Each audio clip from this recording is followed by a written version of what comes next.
शब्बीर का कहना है कि इज़्दिवाजी रिश्तों की डोर इंतहाई नाजुक होती है। अगर समझदारी और तहम्मुल का मुजाहरा ना किया जाए तो छोटी छोटी बातों का पतंगड़ बन जाता है और फिर नौबत रिश्तों के टूटने तक पहुंच जाती है। कराची में भी एक ऐसा ही वाकया पेश आया, आप भी देखिए। शब्बीर ने एक दिन देखा कि फोन की घंटी बजते ही एक औरत ने फोन उठाया और फिर किसी से बातें करने लगी। औरत के चेहरे के तासुरात से लग रहा था जैसे उसे कोई अच्छी खबर सुनाई जा रही हो। कॉल खत्म हुई तो औरत के चेहरे पर इत्मीनान था। औरत कमरे से निकलकर दूसरे कमरे में गई जहां उसकी बेटी और उसका शौहर मौजूद थे। अरे वो सुनते हैं आप, उनका फोन आया था। क्या कह रहे थे वो? कहना क्या था, उन्होंने हमारी बेटी को पसंद कर लिया। बाप के करीब बैठी हुई बेटी ने यह खबर सुनी तो वहां से उठकर चली गई और दरवाजे के पीछे खड़े होकर माँ बाप की बात सुनने लगी। क्या कहती, शुक्रिया अदा किया और मैंने उनसे कहा कि भाई लड़के की इंक्वायरी हम जरूर कराएंगे। फिर? हाँ, वो कहने लगे कि जरूर इंक्वायरी कराएं, आप अपनी पूरी तसल्ली कर लें। अरे बताकर तो गए थे वो कि लड़का आईटी कंपनी में काम करता है। लेकिन हमें इंक्वायरी तो फिर भी करानी तो पड़ेगी ना। भाई मेरा ख्याल है कि लड़का अच्छा है, माकूल आमदनी है, वालिदैन भी अच्छे हैं उसके। तो ये इंक्वायरी वगैरह छोड़ो और अपनी बेटी से मालूम कर लो। अगर वहाँ करती है तो ठीक है। देखें, आप इतनी जल्दी ना करें। अगर हमने उन्हें इतनी जल्दी जवाब दे दिया तो समझेंगे पता नहीं क्या मामला है।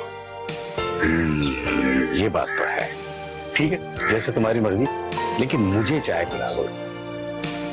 बनवाती हूँ। बच्ची को देखा, बच्ची के बाद वो बातें करके चले गए। फिर उसके बाद उनका फोन आया कि हमें आपकी बच्ची पसंद है। तो मैंने कहा ठीक है, अब ये कि हम लड़का देखने आएंगे। फिर हम लोग लड़का देखने गए। मालूमात भाई ने करी, वहाँ पास में के लोगों से और लोगों से मालूमात करेंगे। सही है, लड़का जॉब पे जाता है, सीधा सुबह जाता है, रात में मतलब आता है। आयशा की माँ अपने शौहर से बात करके बाहर निकली तो आयशा एक तरफ हो गई। सुन लिया तुमने भी? नहीं अम्मी, मैंने तो कुछ नहीं सुना। चलो खैर, मैं बराबर में जा रही हूँ। तुम्हारे अब्बा चाय मांग रहे हैं, उन्हें चाय तो बना के दे दो, ठीक है? कराची के इलाके नॉर्थ कराची की रिहाइश पजीर 21 साल आयशा इंटर तक पढ़ी लिखी थी, जबकि लड़का अपने माँ बाप के साथ रहता था। आयशा के घर वाले तकरीबन शादी के लिए राजी थे। थोड़ी बहुत तहकीकात के बाद आयशा की इम्तियाज से बात पक्की कर दी गई थी और फिर निकाह भी हो गया था। लेकिन निकाह के कुछ दिनों के बाद सूरत हाल यकसर तब्दील हो गई। कौन है? कौन? अरे आओ आओ।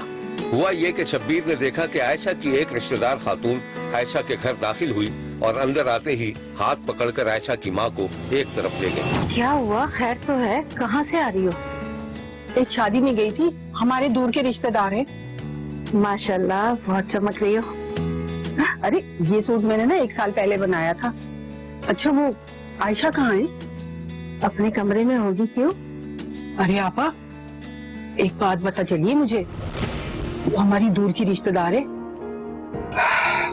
वो जानती है इम्तियाज को। अच्छा, क्या बता रही थी वो? अरे आपा, मुझे तो बिल्कुल भी यकीन नहीं आया।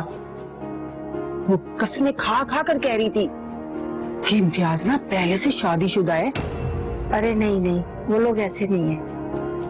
मैं भी यही सोच रही थी। पर सुनो, जी तुम आयशा को मत बताना, बस अपने तौर पर ही मालूमात कर लेना। अल्लाह करे ऐसा ना हो। अगर ऐसा हो गया ना तो मेरे घर में कयामत आ जाएगी। अच्छा मैं चलती हूँ, ठीक है? बच्चे बैठे हुए मेरा इंतजार कर रहे हैं। खुदा।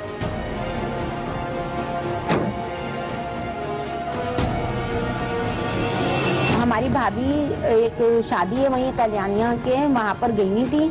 वहाँ पर मुलाकात हुई तो वहाँ पर उनसे वो हुआ तो उन्होंने पता करा। उन्होंने बताया कि इस लड़के की तो पहली शादी हुई भी। हमने जाकर मालूम करा तो कहने कि हम बताने वाले थे। तो मैंने कहा, भाई ने कहा क्यों नहीं बताया आपने? कहेंगे नहीं हम बताते। तो कब? मैंने कहने भाई ने कहा कि कब बताते, जब शादी हो जाती जब बताते आप। तो ना कहेंगे नहीं हम इंतजार कर रहे थे, थोड़ा सा वो हो जाए, कोई ऐसा मसला नहीं था। वो लड़की 1 महीने ही रही और वो लड़की सही नहीं थी, इसलिए ये मतलब शादी खत्म हो गई। खबर सच्ची थी। आयशा की मां ने इम्तियाज के बाप से पूछा तो उसने बताया था कि उसके बेटे का एक निकाह हुआ था, लेकिन लड़की का किरदार मशकूक था। जिस पर उसको तलाक दे दी गई थी। उस दिन शब्बीर ने देखा कि आयशा के घर की फजा सोगवार थी।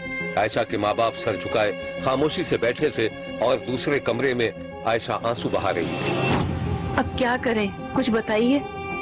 क्या कहूँ, मेरी तो समझ में कुछ नहीं आ रहा है। मेरा ख्याल है कि जो होना था वो हो गया। गजब खुदा का, इतना बड़ा धोखा किया उन लोगों ने हमारे साथ। अरे मैं कल ही जाऊंगी उनके घर पे, सारे मोहल्ले वालों को इकट्ठा करूंगी, उन्हें बताऊंगी इन लोगों ने हमारे साथ कितना बड़ा धोखा किया। माँ की चीख पुकार सुनकर आयशा कमरे में आई तो माँ उसे सीने से लगाकर रोने लगी। बेटा, मेरी बच्ची, माफ कर देना, तुम्हारे साथ बहुत बड़ा धोखा हुआ है, लेकिन तुम ख्याल नहीं करना, हमारे ऊपर तुम बोझ नहीं हो। मैं इस तरह से तुम्हें बाद में थोड़ी झोंकने दूंगी। अरे मेरी बेटी किसी रिश्तों की कमी है क्या? बस चुप कर जाए अम्मी, आप कहीं नहीं जाएंगी। मेरे नसीब में जो था वो हो चुका है। मगर बेटी, क्या होगा निकाह तोड़ने से? उनका कुछ भी नहीं जाएगा। लोग यही कहेंगे कि बेटी का निकाह खत्म हुआ है, जरूर कोई खराबी होगी। प्लीज अम्मी, जो हो चुका है उसे होने दे।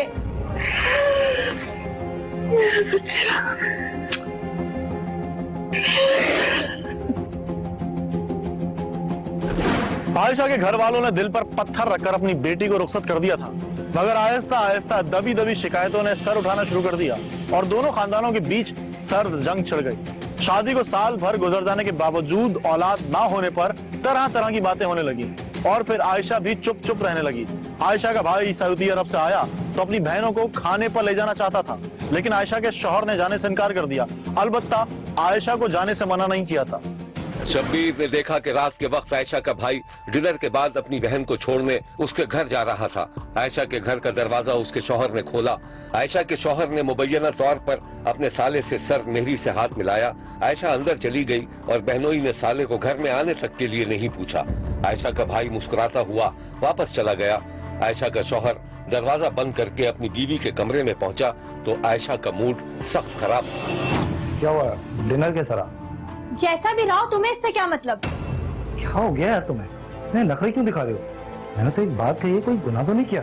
गुनाह तो मैंने किया जो तुम जैसे से शादी कर ली। अच्छा, आहिस्ता आवाज में बात करो, तुम्हें मालूम है घर वाले बाहर बैठे हैं। तो मैं क्या करूं? भौड़ में जाओ तुम और भाड़ में जाए तुम्हारे घर वाले। ना मुझे तुमसे कोई बात करनी, ना ही उनसे। तुम्हारा दिमाग चल गया है, पागल हो गई हो तुम। पर एक लफ्ज भी आगे बोला ना तो क्या कर लोगे?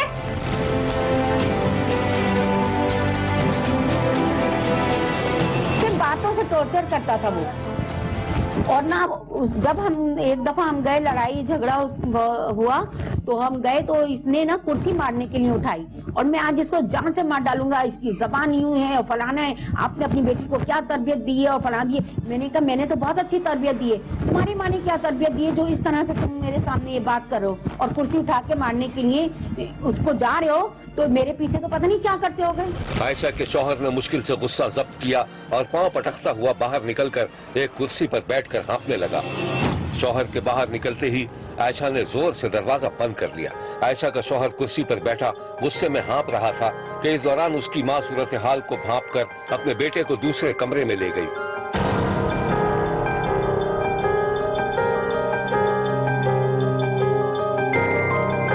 बेटे को पानी दिया और खुद कमरे से निकलकर चली गई। आयशा का शौहर कुछ देर तक आंखें बंद किए हुए अपने गुस्से को काबू करने की कोशिश करता रहा और फिर उसने इस नाखुशगवार वाक़े को जहन से झटक दिया। वो कमरे से बाहर निकला और आयशा के दरवाजे पर दस्तक देने लगा। आयशा, आयशा, आयशा देखो, जो होना था वो हो गया, अब प्लीज दरवाजा खोलो यार। आयशा, दरवाजा खोलो यार। इस कहानी की मजीद तफसीलात हम आपको दिखाएंगे, लेकिन एक ब्रेक के बाद। कहीं जाइएगा मत, क्योंकि कोई देखे ना देखे, शब्बीर तो देखेगा।